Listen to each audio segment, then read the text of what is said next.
What is your voice? Many of you watching may have had a moment when writing something, anything, an email, an essay, a story, a novel, and thought to yourself, why am I doing this? It can feel tedious. It can feel pointless, especially if we're writing something we've been tasked or assigned to do. Discovering our voice means more than just writing in a way that's unique to us. It means writing from within, discovering the well of meaning and motivation that can come from effective communication. My name is Sam Haval, and I'm an English instructor based in Odessa, Texas. As an educator, my personal mission statement has been to help students find their voice.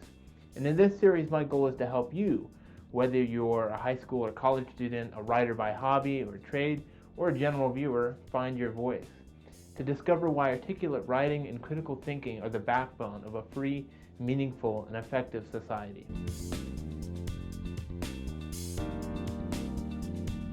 We'll talk about this concept later on in part 5, but I want to foreground the rest of this series with my thesis statement. In other words, my main point. Articulate thought, speech, and writing is a necessary skill for an integrated, productive individual. These skills come from within, not without. I'll return to this idea in every video, but you may wonder how this concept is different than what you've probably been previously taught about writing. And maybe you weren't exactly taught this, but our default mode is often to write without. What I mean by this is that we write based on prescription or on instructions and obligation. Even consistent writers will find excuses not to write because writing is hard and often time consuming, so we tend to write when we feel we have to. This feeling leads to two big problems that everyone faces, me included. Procrastination. This is the feeling you get when staring at a blank page, that sudden sinking in your stomach. I don't know what to do. When we face procrastination, our voice is absent. We don't even know where to begin. The words don't want to appear, and when we begin to write, it feels phony, fake, useless. Laziness. This is the lack of motivation or desire to write. When we're tasked with writing something, especially something we're not interested in, we have a difficult time finding any kind of passion or desire to write. Writing becomes a chore. Both these problems are tied to a lack of voice, that part of you that is itching or aching to come out, whether you realize it or not. My hope is that by the end of this series, you'll begin to listen to that voice so that in everything you write, even text and emails, you begin to write from within and find that spark of personality, uniqueness, and individuality that makes writing so much fun.